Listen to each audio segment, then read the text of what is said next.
conceptos que no son pues de común uso. En esta ocasión yo los invito a que intervengamos las veces que sea necesario durante el tema para que nos queden claros los conceptos. El icono que estamos viendo hoy es un icono bizantino muy antiguo, hermosísimo, sobre el Espíritu Santo. Y este segundo es un icono eslavo, también muy lindo, sobre el Espíritu Santo. Muy bien. Entonces en el credo decimos, también ese icono, tengo que hablar de él. Este icono es hermoso, se llama la Santísima Trinidad de Rouleau. A diferencia de la representación que nosotros conocemos, que es el viejito, el muchacho joven y la paloma, aquí son tres iguales, porque Padre, Hijo y Espíritu Santo son iguales. Son tres iguales, y en la mitad hay una canasta con un pan. Tres iguales que se hacen uno en la Eucaristía. Es la Santísima Trinidad de Rouleau. Es un icono muy, muy, muy apreciado en el Oriente. Entonces en el credo decimos, y creo en el Espíritu Santo, Señor vivificador, que procede del Padre, que junto con el Padre y el Hijo es adorado y glorificado, que habló por medio de los profetas. Ese es el enunciado que hace el credo niceno constantinopolitano sobre el Espíritu Santo. Entonces vamos a empezar a trabajar el tema. Como siempre voy a ir leyendo, me detengo en alguna parte, explico, pero en esta ocasión todo el que tenga alguna duda en su momento intervenga para que todo nos quede claro. Entonces, con la afirmación de la divinidad del Espíritu Santo y el deber de adorarlo y glorificarlo con el Padre y el Hijo, la Iglesia afirma que la realidad divina, que se llama también deidad o divinidad, es la Santísima Trinidad. Entonces, la Trinidad es la totalidad de la existencia de Dios, de la deidad, representado en Padre, Hijo y Espíritu Santo, iguales en su dignidad, iguales en todo, participando de la misma naturaleza, pero siendo distintas personas. Entonces empezamos a recordar el enunciado muy antiguo atanasiano.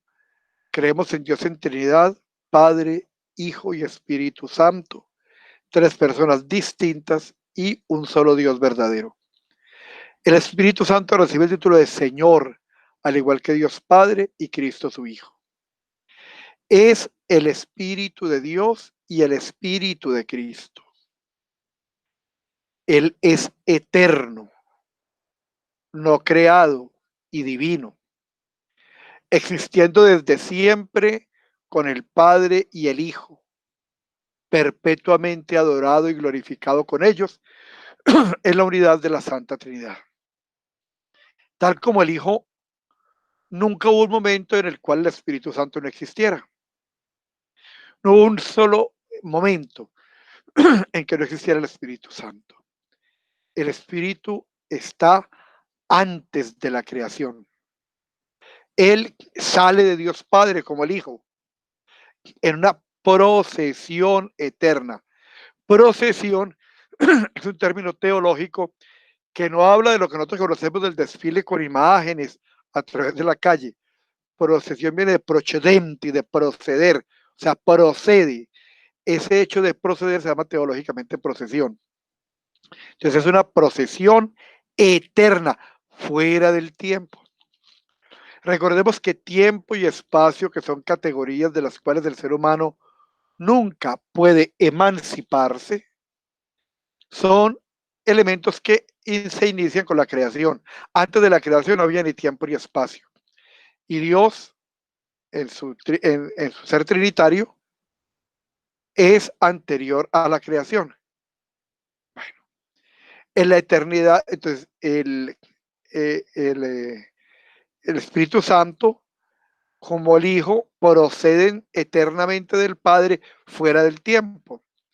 Juan 15:26, esta cita la vamos a trabajar mucho, nos dice que procede del Padre. Jesús dice, cuando se envíe el Paráclito, el Espíritu de la verdad, que procede del Padre.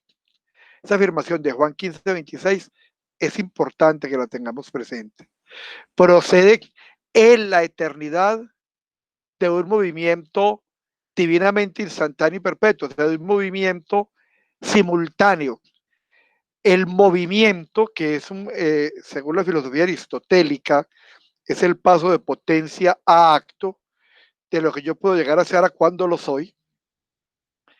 El movimiento en nosotros es sucesivo, significa a un hecho lo sucede otro. Ahora estamos en la clase, luego terminaremos y iremos a otro evento, en fin. Un hecho sucede al otro. Al hablar de, eh, el tiempo en Dios, que no existe, pero de alguna forma para interpretarlo filosóficamente, no hablamos de sucesión, sino de simultaneidad. Todo es al tiempo, todo es a la vez. Ni fue ni será, lo es todo a la vez.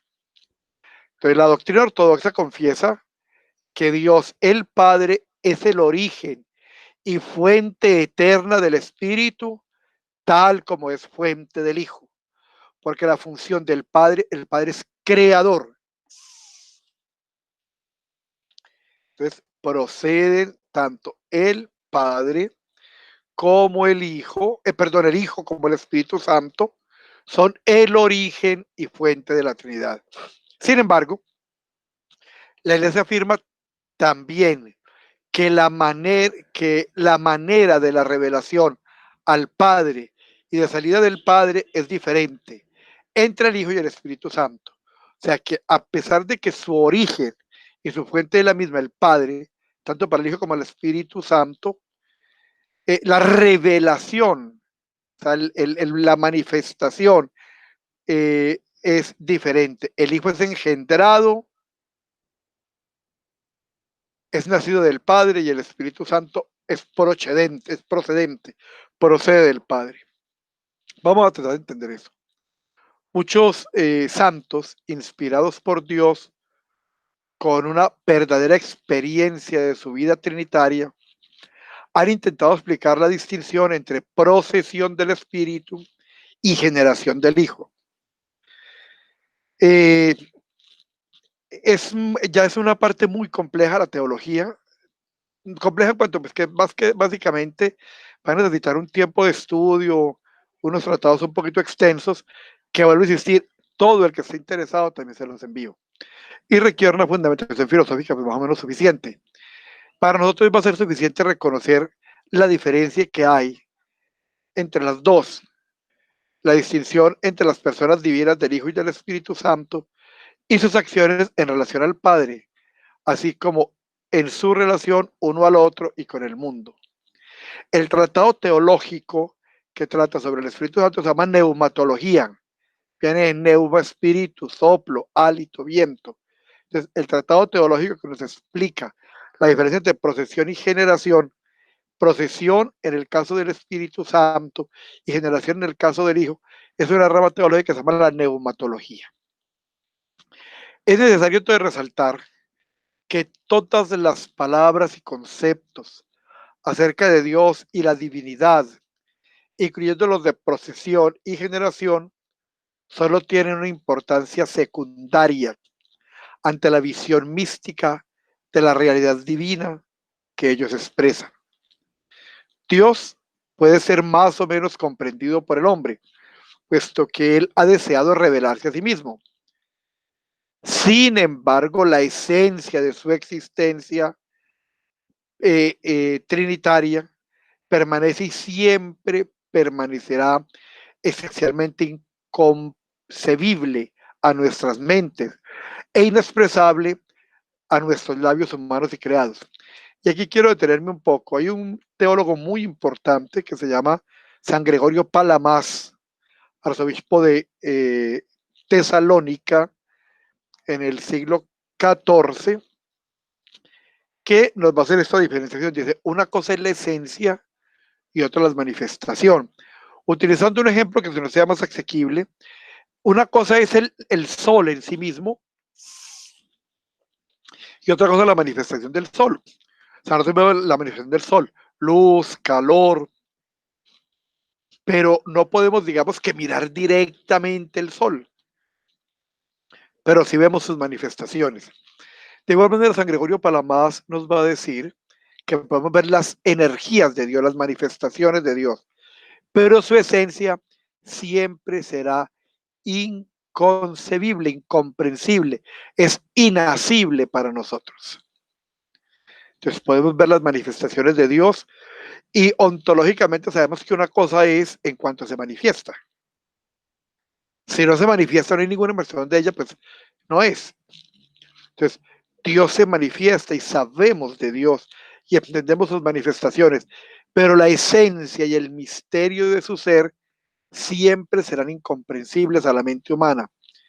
Por más que se eleve el hombre tratando de comprender a Dios, por el contrario, es como cuando un objetivo se acerca a un planeta, que en vez de que le sea más fácil comprenderlo, va viendo su infinita inmensidad y le es más difícil poder entenderlo.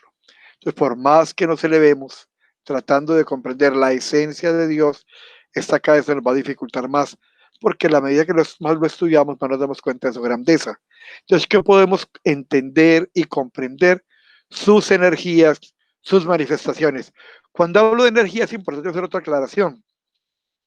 La energía por aquí, en los temas religiosos o espirituales, empieza a tener una connotación de nueva era. Entonces, las energías, el que sale descalzo y pisa la tierra, el cruzar, una cantidad de situaciones que nada apuntan a un concepto teológico. La palabra energía viene de griego energia, que significa acción. Entonces, la energía es la acción. La energía de Dios es la acción de Dios. Yo veo la acción de Dios que produce vida, que produce inteligencia, que produce la creación, que produce amor, que produce anhelo de unirme a Él. Entonces, ahí veo la energía, la acción de Dios. Pero no me estoy refiriendo a ningún concepto de tipo ni esotérico ni de nueva era. Entonces, esto no quiere decir que al hablar acerca de Dios no tenga sentido. Solo significa que las palabras son inadecuadas para la realidad que trata de expresar. Que siempre serán aproximaciones y muy distantes. Y que solamente como forma comprensiva, epistemológica, podremos decir que utilizaremos un juicio de analogía, simplemente para lograr acercarnos a él. Dice el Salmo 109, escondes tu rostro, se turban. Las quitas del hálito dejan de ser y vuelven al polvo. Envías tu espíritu y son creadas y renuevas la faz de la tierra. Así desde el Salmo David está expresándonos la realidad de ese Espíritu de Dios. Entonces el Espíritu Santo es esencialmente uno en su existencia eterna con el Padre y el Hijo. Y así en cada acción de Dios hacia el mundo, el Espíritu Santo necesariamente participa. Ojo que alguna explicación simplista, lamentablemente de algunos teólogos, ubica como a Dios en etapas. Entonces, la creación fue Dios Padre. Luego Dios Padre entró en vacaciones y sigue el Espíritu, sigue Dios Hijo que viene a salvarnos. Y así ya está de descanso y ahora está trabajando el Espíritu Santo. Eso es absurdo. Dios en su plenitud ha estado siempre, siempre presente en todos los instantes de la creación. Después de la creación, siempre la acción en la creación, en el plan de salvación, en el acto de redención, y en ese momento está Padre, Hijo y Espíritu Santo actuando en el mismo momento. Entonces, en el relato del Génesis de la creación está escrito, en Génesis capítulo 1, versículo 2, la tierra era caos y confusión y oscuridad por encima del abismo, y un viento de Dios aleteaba encima de las aguas. Esa palabra en hebreo se dice ruaf, que significa hálito, fuerza. Comúnmente se decía cuando alguien muere, exhaló su último aliento. El aliento era lo que daba la vida, entonces salió de él el aliento. Ese es el ruaf al cual se está refiriendo ese texto del Génesis. Continúa diciendo en hebreo, espíritu es llamado viento o soplo de Yahvé, el ruaf de Yahvé. Es él quien vivifica a todo. Él es el dador de vida. quien mantiene y sostiene el universo en su existencia y en su vida. Eso es el Espíritu Santo. Entonces el libro de Job, el soplo de Dios me hizo, me animó el aliento de Sadai. Entonces es Dios, es el Espíritu Santo. También es el Espíritu Santo quien inspira a los santos a hablar la palabra de Dios y hacer su voluntad divina. Él unge los profetas, sacerdotes y reyes del Antiguo Testamento. Y en la plenitud de los tiempos es este mismo Espíritu quien desciende y permanece con Jesús de Nazaret, haciéndolo el Mesías, el ungido de Dios, y lo manifiesta al mundo entero. Así dice Pablo en su carta a los Gálatas. ¿Quién nos quiere leer, por favor, el texto de Gálatas? Alguien que nos ayude a hacer las lecturas bíblicas. Padre, yo le ayudo. Diga, pues Dios te pague. Pero al llegar la plenitud de los tiempos, envió Dios a su Hijo, nacido de mujer, nacido bajo el régimen de la ley, para rescatar a los que se hallaban sometidos a ella y para que recibiéramos la condición de hijos. Y dado que sois hijos, Dios envió a nuestros corazones el espíritu de su Hijo, que clama, Abba, Padre. De modo que ya no eres esclavo, sino hijo. Y si eres hijo, también heredero por voluntad de Dios. Muy bien. Entonces Dios envía su espíritu. El mismo que unge a Jesús y lo manifiesta al mundo entero. Y Juan, y también leamos el texto del Juan da testimonio diciendo, por favor leamos. Y Juan dio testimonio diciendo, he visto al Espíritu que bajaba como una paloma del cielo y se quedaba sobre él. Yo no le conocía, pero él que me envió a bautizar con agua me dijo, aquel sobre quien veas que baja el Espíritu y se queda sobre él, ese es el que bautiza con Espíritu Santo. Yo le he visto y doy testimonio de que ese es el elegido de Dios. Ese testimonio es de Juan el Bautista. Está al inicio del Evangelio de Juan. Juan Bautista dice, yo he visto al Espíritu que baja como paloma del cielo y se queda sobre él.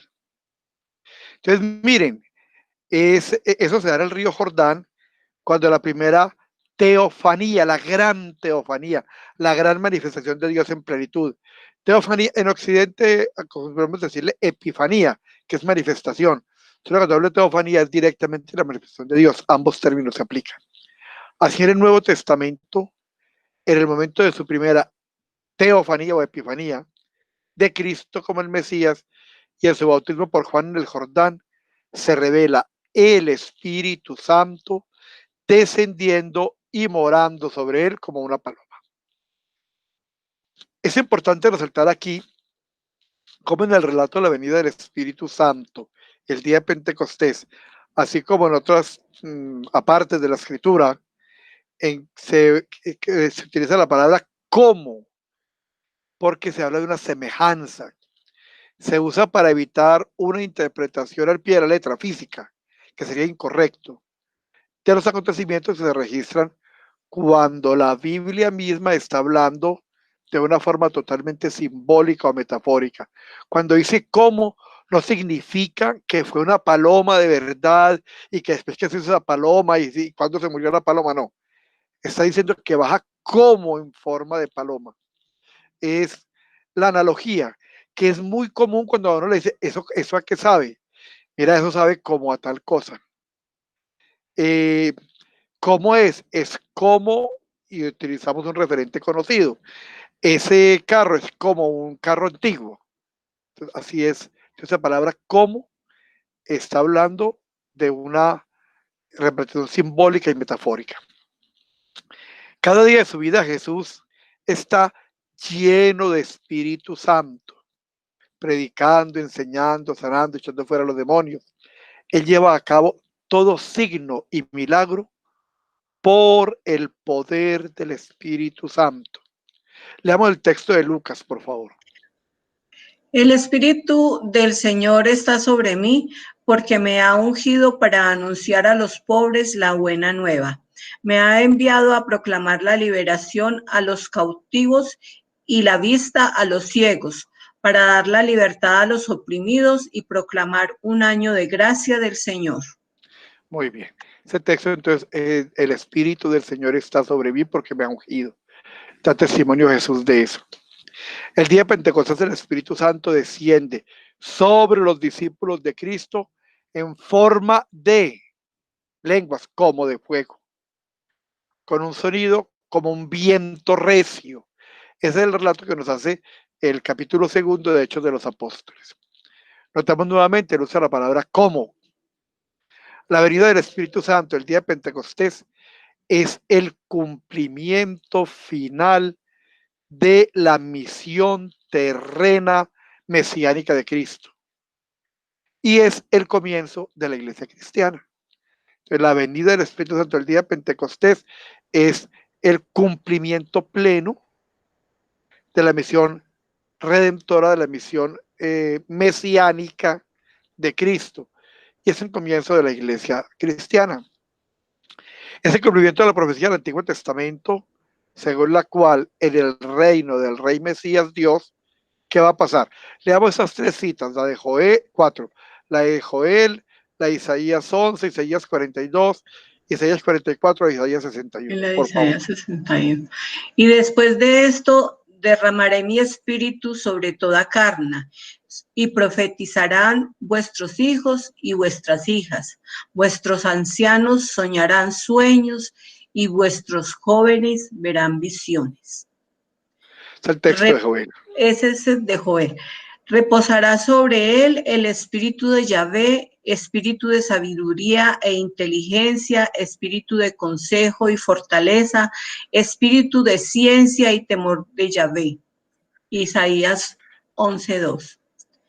He aquí mi siervo, a quien yo sostengo, mi elegido, en quien se complace mi alma. He puesto mi espíritu sobre él. Isaías 42:1. Derramaré mi espíritu sobre tu linaje, mi bendición sobre cuanto de ti nazca. Isaías 44:3. El espíritu del Señor Yahvé está sobre mí por cuanto me ha ungido Yahvé. Isaías 61:1. Muy bien. En distintos textos, en distintos momentos, siempre es clara la alusión al Espíritu de Dios. A ver, ¿por qué tomé tantos textos de Isaías? Vuelvo y le repito. El libro del profeta Isaías es tal vez el libro más importante de los profetas. Pero Isaías no es un solo personaje. De hecho, Isaías son tres épocas.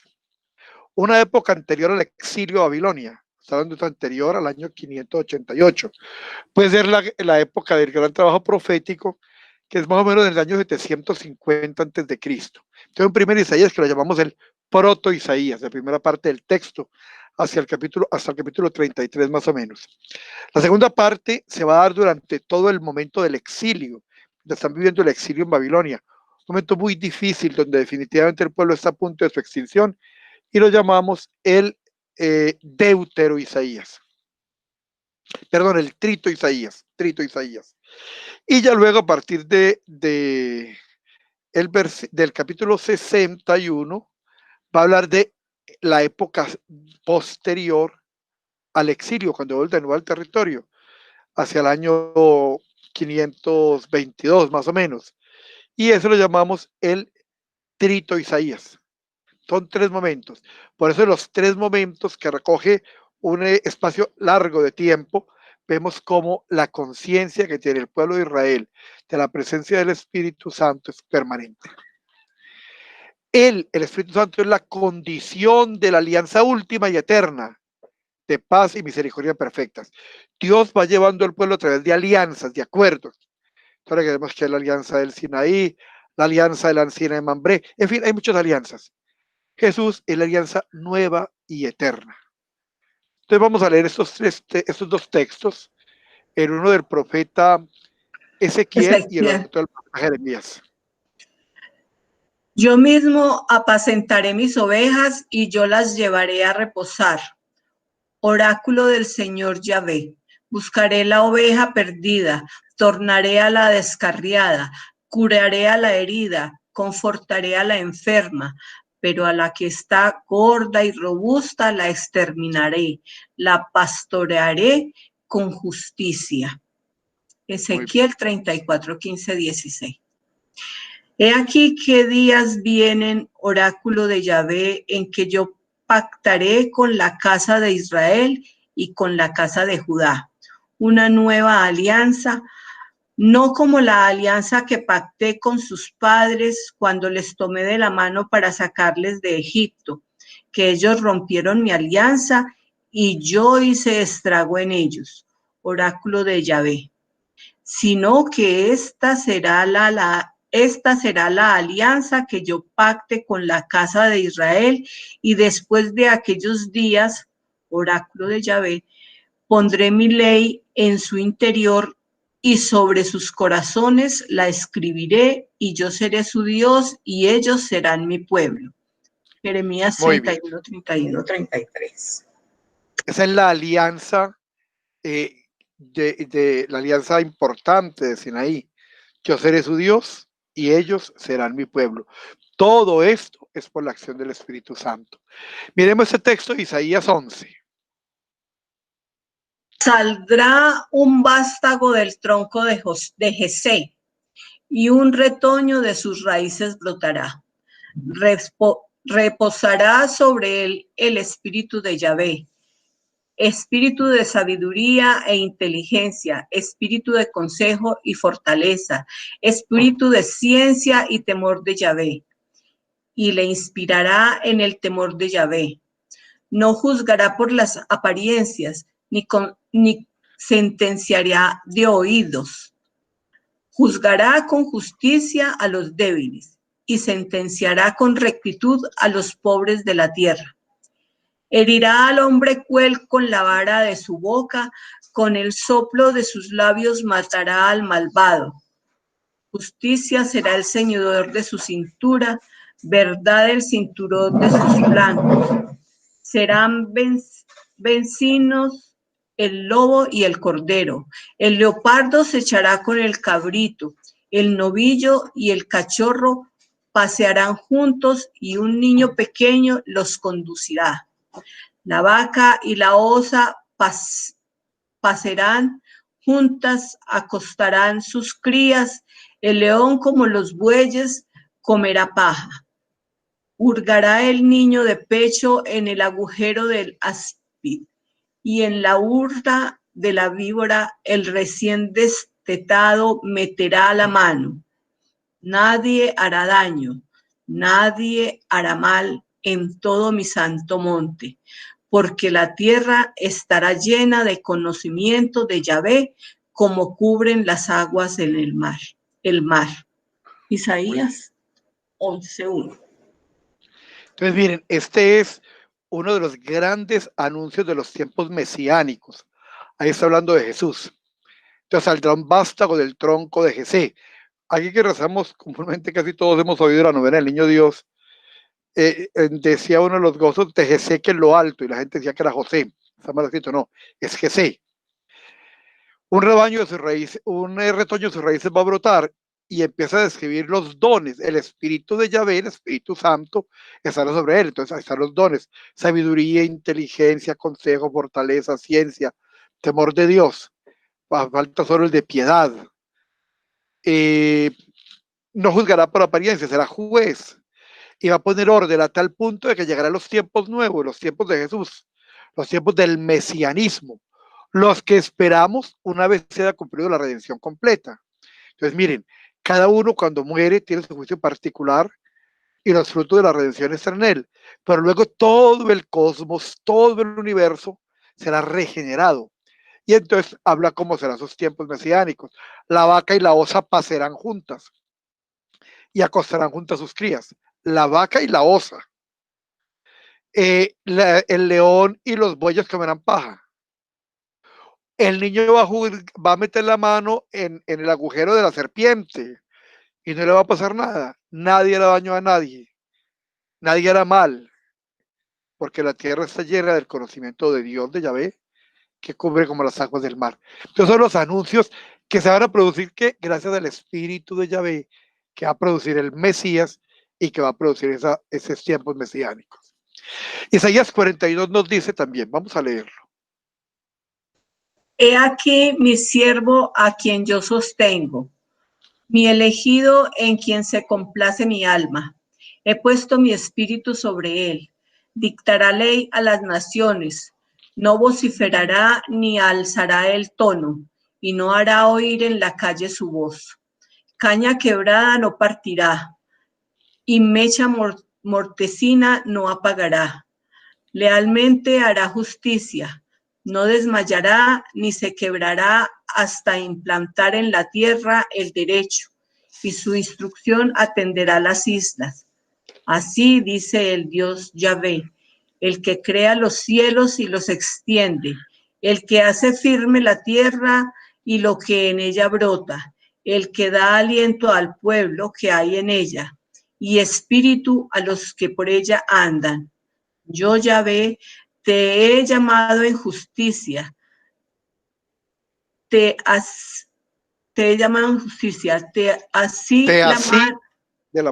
de la mano, te formé y te he destinado a ser alianza del pueblo y luz de las gentes, para abrir los ojos ciegos, para sacar del calabozo al preso, de la cárcel a los que viven en tinieblas. Yo, Yahvé, ese es mi nombre, mi gloria a otro no cedo, ni mi pres a los oídos. Lo de antes ya ha llegado y anuncio cosas nuevas. Antes que se produzcan, os las hago saber. A ver, esto, empezando por el mismo lenguaje utilizado, yo sé que es un poco pesado, solo que es el texto mejor traducido y mejor concebido. Este es el texto, los textos bíblicos que estamos utilizando de la Biblia de Jerusalén, que es la Biblia que se utiliza para estudiar teología. Y se debe a un grupo de profesionales muy brillantes, de científicos en estas ciencias, en arqueología bíblica, en filología, en semántica, en idiomas, que han hecho un trabajo supremamente importante en la traducción. Entonces, mire, aquí está hablando también de las condiciones que Dios tiene para el pueblo. También de las condiciones del tiempo mesiánico, gracias a la acción del Espíritu de Dios. Finalmente, otro texto largo de Isaías 61, por favor lo leemos. El Espíritu del Señor Yahvé está sobre mí, por cuanto me ha ungido Yahvé, a anunciar la buena nueva a los pobres me ha enviado, a vendar los corazones rotos, a pregonar a los cautivos la liberación y a los reclusos la libertad, a pregonar año de gracia de Yahvé, día de venganza de nuestro Dios, para consolar a todos los que lloran, para darles diadema en vez de ceniza, aceite de gozo en vez de vestido de luto, alabanza en vez de espíritu abatido. Se les llamará robles de justicia, plantación de Yahvé para manifestar su gloria. Edificarán las ruinas seculares, los lugares de antiguo desolados levantarán y restaurarán las ciudades en ruinas, los lugares por siempre desolados. Vendrán extranjeros y apacentarán vuestros rebaños, e hijos de extraños serán vuestros labradores y viñadores, y vosotros seréis llamados sacerdotes de Yahvé, ministros de nuestro Dios, se os llamará. La riqueza de las naciones comeréis y en su gloria le sucederéis, por cuanto su vergüenza había sido doble y en lugar de afrentar gritos de regocijo, fueron su herencia. Por eso en su propia tierra heredarán el doble y tendrán ellos alegría eterna. pues yo, Yahvé, amo el derecho y aborrezco la rapiña y el crimen. Les daré el salario de su trabajo lealmente y alianza eterna pactaré con ellos. Será conocida en las naciones su raza y sus vástagos entre los pueblos. Todos los que los vean reconocerán que son raza bendita de Yahvé. Con gozo me gozaré en Yahvé, exulta mi alma en mi Dios, porque me ha revestido de ropa de salvación, en manto de justicia me ha envuelto, como el esposo se pone una diadema, como la novia se adorna con aderezos, porque como una tierra hace germinar plantas y como un huerto produce sus cimientos, así el Señor Yahvé hace germinar la justicia y la alabanza en presencia de todas las naciones. De nuevo nos presenta toda la acción salvadora de Dios a través del Espíritu. El Espíritu del Señor Yahvé está sobre mí. Eso de los tiempos mesiánicos, pero porque el Espíritu de Dios está sobre mí. Entonces el Espíritu Santo es ese espíritu maravilloso, esa fuerza infinita, esa energía de Dios. El cristianismo vive por el Espíritu Santo. Solamente el Espíritu Santo es la garantía del reino de Dios sobre la tierra. Él es la única garantía que la vida divina, la verdad y el amor de Dios permanezcan con nosotros los hombres.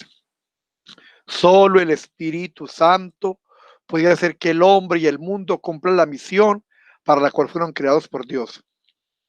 Todas las acciones de Dios hacia los hombres y el mundo, en la creación, la salvación y final glorificación, son, ojo a esta fórmula, son del Padre mediante el Hijo, que es el Verbo, en el Espíritu Santo. Son del Padre mediante el Hijo en el Espíritu Santo.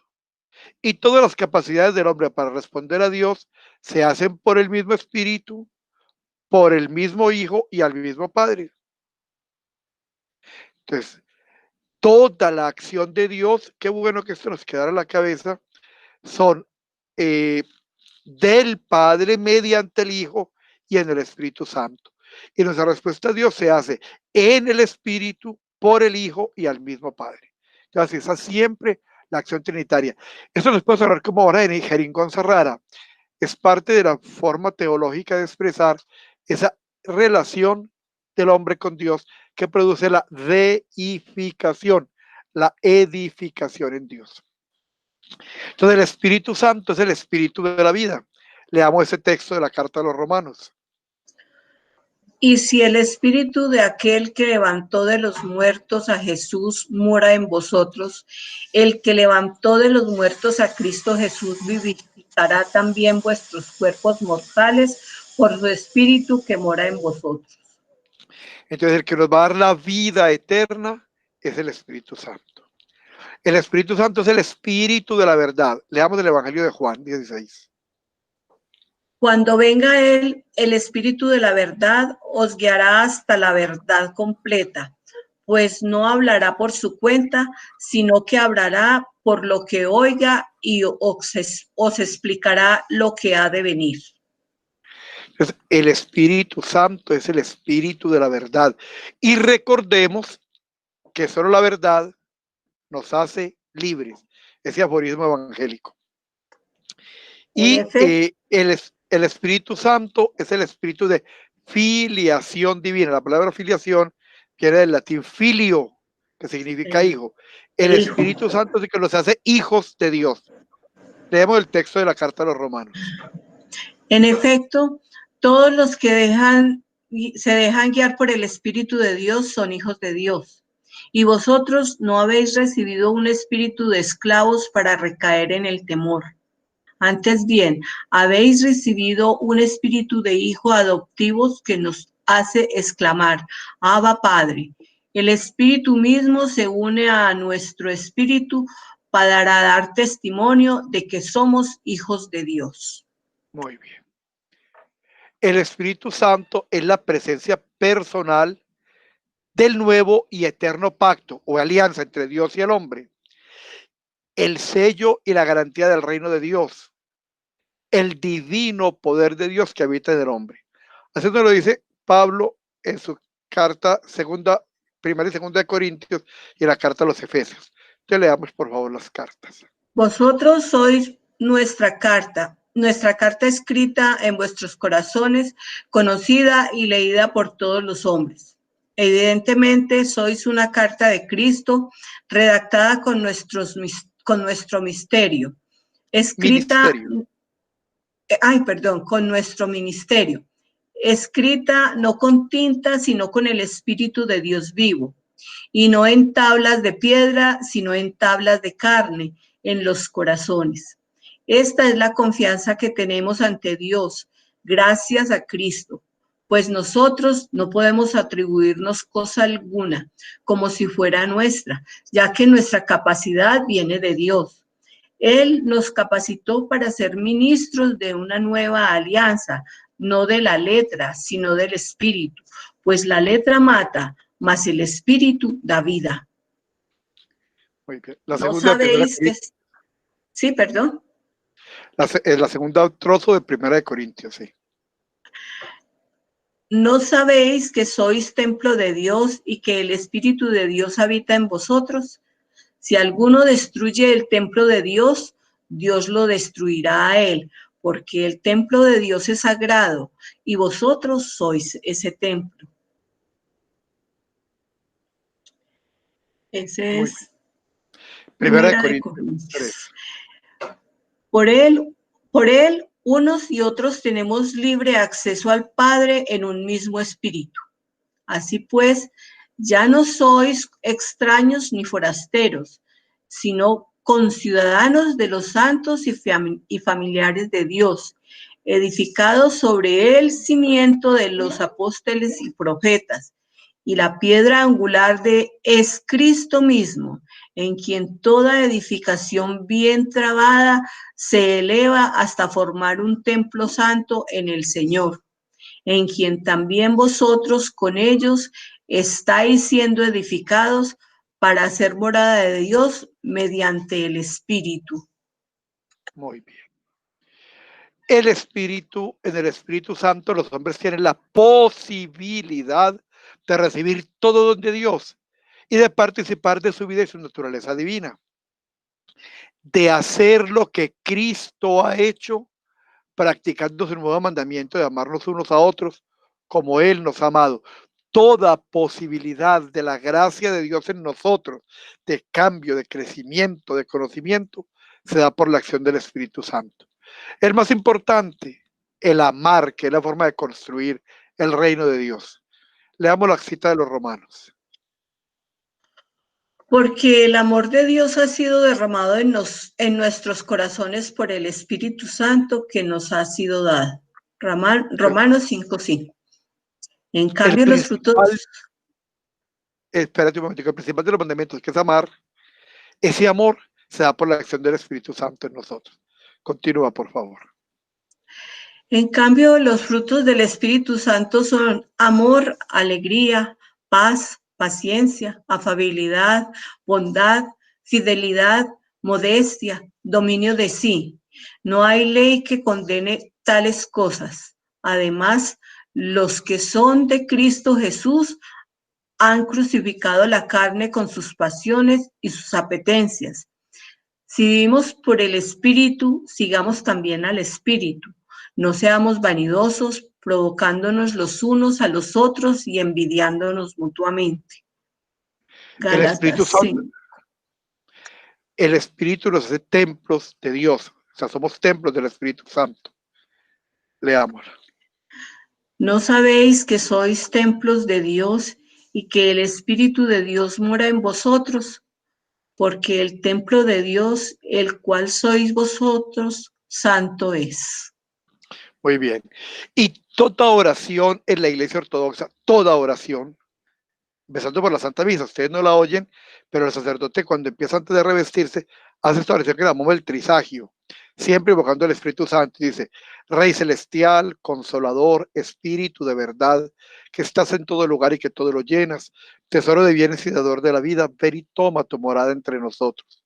purifícanos de toda mancha y salva tú, que eres bueno, nuestras almas.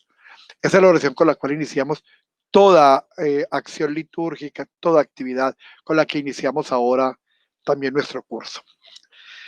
Ya con esta información vamos a entrar entonces en un elemento ya delicadito y problemático.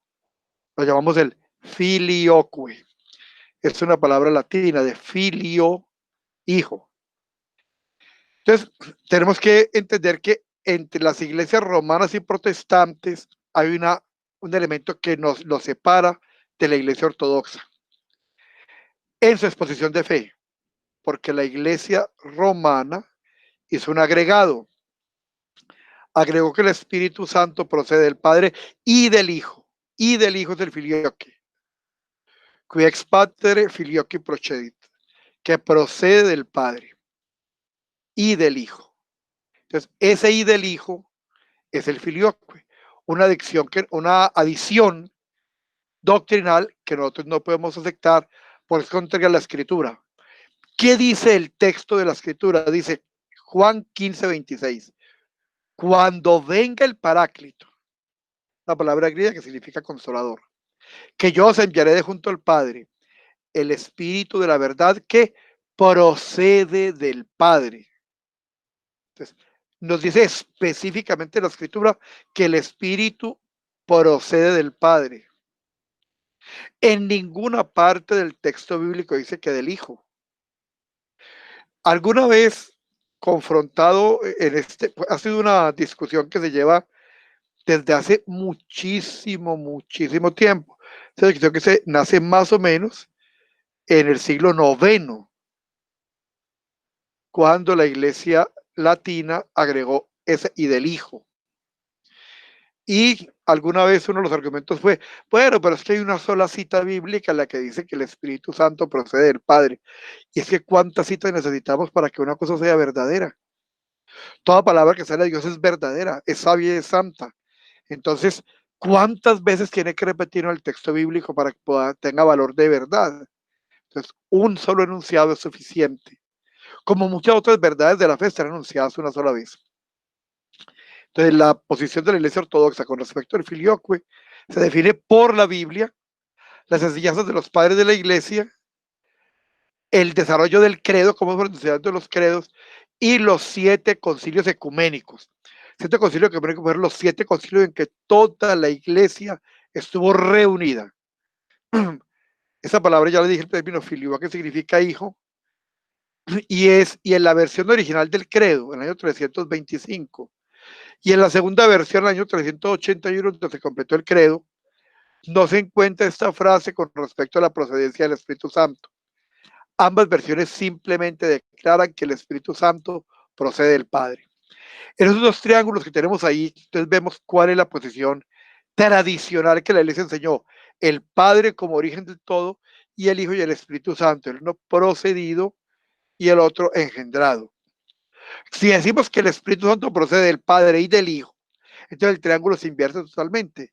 El Padre y el Hijo son la fuente del Espíritu. Cuando decíamos ahora, repitiendo el planteamiento atanasiano, que creemos en Dios en Trinidad, Padre, Hijo y Espíritu Santo, 3 personas distintas y un solo Dios verdadero, las personas son distintas porque el Padre es creador, el Hijo es salvador y el Espíritu es santificador. Pero si el Espíritu Santo procede del Padre y del Hijo, Padre e Hijo son creadores. Humanamente, ¿quién me creó a mí? Mi papá y mi mamá. Humanamente. Entonces, si el Padre y el Hijo son el origen de la Trinidad, ambos son creadores. Entonces, no son personas distintas, son la misma. Ambos son creadores. No son personas distintas. O más grave, habría 2 dioses. Entonces, ese añadido tiene más o menos el siguiente recorrido. En el año 589 después de Cristo, un concilio eclesiástico regional, o sea, una reunión regional en Toledo, España, añadió la frase y del Hijo, el filioque, declarando que el Espíritu Santo procede del Padre y del Hijo. Carlomagno en el 810 le pidió al Papa León III, ahí dice 111, León III, que vive entre 795 y 816, su aprobación, pero este rechazó cualquier adición al credo, porque el tercer concilio, el de Éfeso, había dicho que todo el que agregue algo al credo será tenido por hereje, será tenido por anatema. Focio, patriarca de Constantinopla, en el año 860, condenó tanto el contenido como el hecho de la adición al credo, ya que destruía el papel del Padre como principio único de la Trinidad. En el sínodo del año 839 al 880, citado por Focio, celebrado en Constantinopla, se anatematizó cualquier añadido de falsas palabras al credo. Lamentablemente, en el año 1014, Benedicto VIII, obispo de Roma, papa de Roma, introdujo oficialmente el filioquo en el credo que se recitaba normalmente en la misa. Eso fue un factor que condujo a la división entre el cristianismo católico romano occidental y el cristianismo católico ortodoxo oriental. Eso fue el florero de Llorente que produjo la separación. Esa doble procesión del Espíritu Santo, que es procedido por el Padre y el Hijo, esa doble procesión subordina al Espíritu Santo a una posición de ser menos que el Padre y el Hijo y afecta el balance apropiado de la Trinidad. Eso ha causado que la Iglesia Occidental tenga una consideración más baja por el Espíritu Santo. De hecho, en nuestro medio Dios Padre y Dios Hijo, miremoslo, no son claramente definibles. Muy simple. Si yo hago el ejercicio que sin ver las diapositivas nos devolvamos y hablemos del Espíritu Santo y todo lo que hemos hablado de él nos da dificultad, porque de una manera pragmática, real, el Espíritu Santo ha tenido menos protagonismo y eso debido a esa doble procesión que para nosotros es herética. La Iglesia Romana, para hacer el cambio, se apoyó en un texto que dice, pero yo os digo la verdad. Léela, por favor, Martica. Ok, pero yo os digo la verdad, os conviene que yo me vaya, porque si no me voy, no vendrá a vosotros el Paráclito, pero si me voy, os lo enviaré. Entonces, la versión original del credo declara que el Espíritu Santo procede del Padre, porque así lo dice el Evangelio de Juan. Esto es exacto de acuerdo a Juan 15:26. Entonces, la palabra griega procede, que es en griego, ekroreu,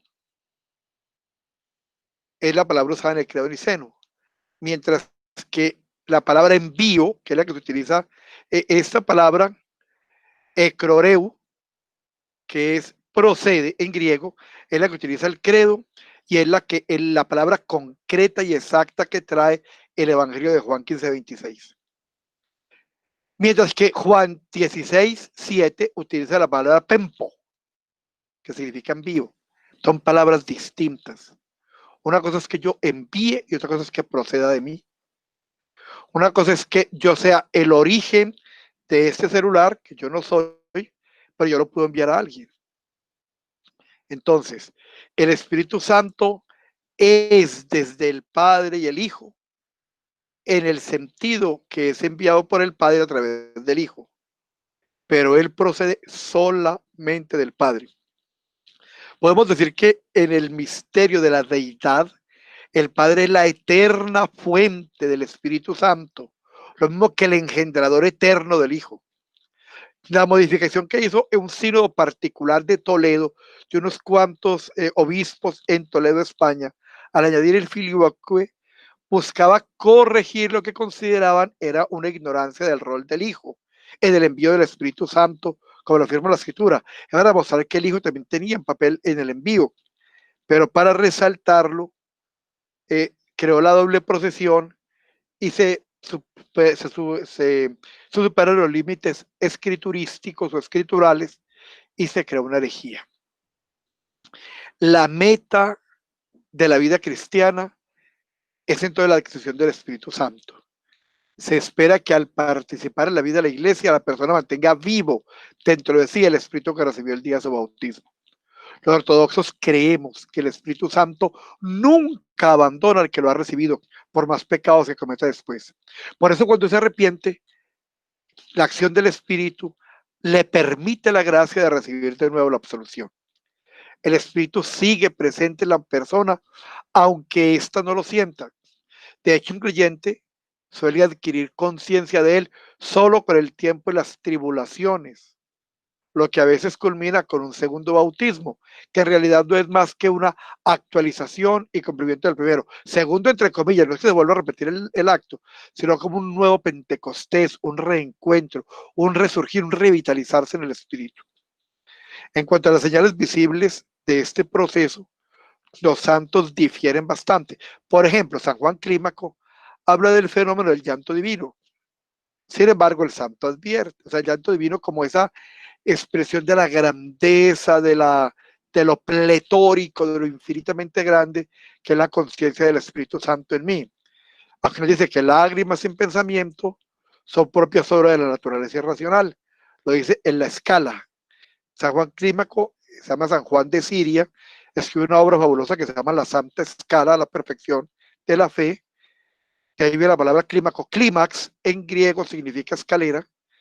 En el escalón 7, en el versículo 17, dice esto. Y luego agrega en el escalón 7:35, no confíes en tus fuentes de lágrimas antes que tu alma se haya purificado perfectamente. Por lo tanto, ese gozo exuberante que llega hasta las lágrimas del llanto divino es solo el que proviene del alma purificada y consciente. San Macario el Grande habla de visiones, de una luz y un fuego divino, en unos estados de éxtasis cuando se tiene el Espíritu Santo.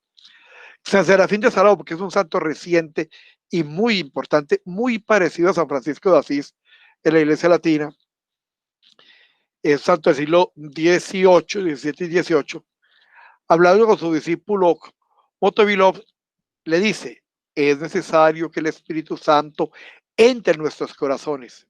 Todo lo bueno que hagamos por Cristo, nos es dado por el Espíritu Santo, pero sobre todo la oración. Motovilog le pregunta, Padre, ¿cómo puedo ver la gracia del Espíritu Santo? ¿Cómo puedo saber si está en mí o no? San Serafín le dice, le da varios ejemplos. Le dice, ahora estamos ambos, queridos compañeros míos, en el Espíritu Santo. Dale varios ejemplos. Motovilog mira entonces la cara de San Serafín y la ve transfigurada, la ve como un sol que brilla, y entonces ve con una fragancia especial, con un calor como de verano, y entonces entiende que el Espíritu Santo está con ellos. No obstante, sus escritos, San Serafín explica que ese tipo de experiencias es el fruto de oración y de ayuno, de obras de misericordia, que no es pues una cosa improvisada. El santo ortodoxo que más describe ese tipo de fenómenos y más importante es San Simeón, el nuevo teólogo. Él alude a la experiencia que involucra cuerpo y alma. Ojo que eso es una experiencia mística de un hombre absolutamente entregado y de muchas décadas de trabajo espiritual. Entonces, así la tenemos que entender. Una persona que tiene dentro de sí la luz del Santísimo Espíritu, incapaz de soportarla, cae postrada al suelo y llora y grita con terror, gran temor, pues ve y experimenta algo que supera la naturaleza, el pensamiento y la imaginación. Es como si sus entrañas estuviera algo encendido y lo devora un fuego capaz de intolerar, una llama abrasadora. Él está fuera de sí y no puede controlarse en absoluto. Y nos sigue describiendo, ustedes la tienen en su material, pero es una experiencia mística suprema, no es. Yo no quiero terminar sin que hablemos de un tema muy común. Hoy con los protestantes y lamentablemente con algunos grupos de la iglesia hermana, de la iglesia católica, aparece entonces el famoso don de lenguas. Este don de lenguas se origina en Pentecostés, donde en la torre de Babel antiguamente, cuando el hombre quiso desafiar a Dios, Dios trabó las lenguas. Pero en Pentecostés Dios unificó las lenguas. De hecho, el texto, capítulo 2 de Hechos de los Apóstoles, habla de 14 lugares distintos. Hay gente de Frigia, Panfilia, región del Peloponeso, romanos, cretenses. Habla de cantidad y todos los oímos hablar nuestra propia lengua. Entonces, ese es el don de lenguas, pero eso yo para que todos entendieran. Entonces doy gracias a Dios porque hablo en lenguas más que todos vosotros, dice Pablo a los Corintios. Pero se trata de la xenolalía, o mejor, la xenoglosía. Un fenómeno que hace que una persona hable una lengua verdadera y desconocida que antes que él no la conocía. Alguien que termina hablando una lengua que él desconoce, pero una lengua verdadera. Se cree que el día de Pentecostés los apóstoles adquirieron la habilidad de hablar otros idiomas humanos. Es por eso que los extranjeros presentes allí entendieron que había algo maravilloso. Y así me permitió a los apóstoles cumplir el mandato de Jesús, ir por todo el mundo y predicar el evangelio a toda criatura. Por lo tanto, la xenogloxía se entiende como un don práctico cuyo fin es la evangelización. De hecho, algunos santos ortodoxos han experimentado este tipo de xenogloxía. En la biografía de el anciano Porfirio registra que a una atea francesa lo visitó en Grecia y se comunicaron de ese modo. El anciano habló en griego, la mujer en francés y ambos entendieron. Pero la glosolalia, que es ese cuento de que termina hablando de una jeringonza extraña que nadie conoce, eso nosotros no estamos de acuerdo con eso.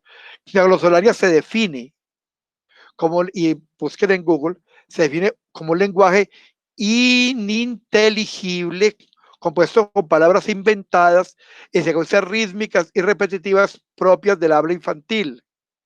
También común en los estados de trance o ciertos cuadros psicopatológicos o problemas neurológicos producidos por distintas causas como las intoxicaciones. Esa es la glosolalia, distinto a la xenogloxía. San Pablo aclara que esta incomprensión es una gran desventaja. ¿Qué nos dice Pablo a los Corintios? Ayúdame a leer rápido que ya nos cogió la noche. Por el contrario, el que tiene don de profecía habla a los demás para su crecimiento en la fe. Les exhorta y los conforta. El que habla en lenguas se consolida a sí mismo, pero el profeta contribuye al crecimiento de toda la asamblea. Pablo pues cuestiona hasta dónde es importante hablar con una lengua extraña. Nos dice. Porque si rezo en lenguas, mi espíritu reza, pero mi mente queda sin fruto. San Pablo da preferencia a la profecía por ser comprensible, mientras que las lenguas que son incomprensibles tanto para el habla como para la escucha no edifican. Por eso es tan importante la interpretación. De hecho, a falta de intérpretes, el apóstol recomienda que el fiel es mejor que la asamblea guarde silencio, que cada cual hable consigo mismo y con Dios. Él dice que el único provecho que puede tener eso es un poquitico de asombro, y eso al comienzo para los nuevos. Ahí está la cita, ustedes la van a leer luego. Pero luego es extraño, si quieres ser evangelizado necesita entender. O sea, que esa don que algunos protestantes y en algunos grupos de oración se utiliza de la glosolalia, de hablar en una lengua que es inventada, eso no le damos ningún valor. Creemos que no es terapéutico, que el don de lengua es para que todos entendamos, sino para que ninguno entienda. Ahí están las citas y está toda la aclaración del caso para que por favor lo revisemos y nos demos cuenta que poco o nada tiene que ver eso con el querer de Dios. El don más excelente, un don más excelente que las lenguas, incluso si fueran angélicas, es el del amor. Eso es donde lo va a decir claramente la carta a los Corintios, sobre todo Corintios 13 y 14. Entonces, y cuando se hace la exposición de los dones, el último del que habla San Pablo es el don de lenguas. Finalmente, el último apunte es la pregunta que se hace muchos: ¿por qué en la época de los apóstoles hubo tanta manifestación de los dones magníficos del Espíritu Santo y hoy no? Entonces, San Juan Crisóstomo nos da una nota, nos dice que por falta de educación formal los apóstoles evangelizaron más a través de milagros y la inspiración divina que la sabiduría humana. Pero hoy, cuando Dios le ha dado al hombre la inteligencia para que pueda entender y comprender el texto, hoy necesitamos esa evangelización que nos convierta, que dé respuestas a la complejidad del hombre de este momento de la historia, más que de tipo de signos milagrosos. Y recordemos que nos dice el Evangelio de Juan: bienaventurados los que creen sin haber visto. Entonces, con esto queremos dar el tema del Espíritu Santo. Ustedes tienen un material tiene apuntes muy interesantes. Yo quisiera escucharlos, si hay alguna inquietud. Sigue compartiendo, ya salí de compartir. ¿Alguien tiene alguna inquietud? Yo sé que el tema debemos de volverlo a revisar, que no es el más asequible o el que más hemos trabajado, pero qué bueno que hoy por fin estemos tocando el tema. Ese es la gran declaración del credo, y creo en el Espíritu Santo, Señor vivificador, que procede del Padre. Muy bien. ¿Hay alguna pregunta, algún comentario?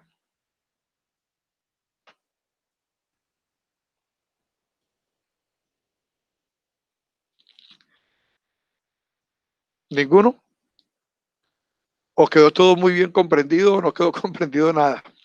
Pero bueno, con la ayuda de Dios, pues vamos a pedirle a ese mismo Espíritu Santo del que hoy hemos hablado, en primer lugar, que mueva nuestros corazones para que volvamos a leer el texto.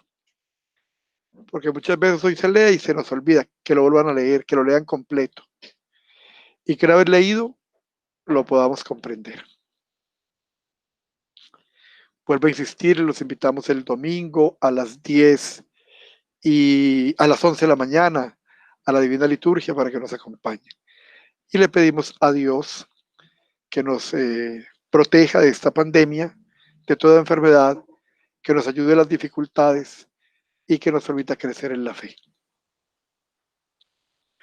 Y terminamos dándole gracias a la Santísima Madre de Dios, quien por la acción del Espíritu Santo nos trajo la salvación. Más honorable que los querubines e incomparablemente más gloriosa que los serafines. Tú que incorrupta diste a luz a Dios el Verbo, verdadera Teotocos, te magnificamos. Gloria al Padre, y al Hijo, y al Espíritu Santo, ahora y siempre, y por los siglos de los siglos. Amén. Amén. Quien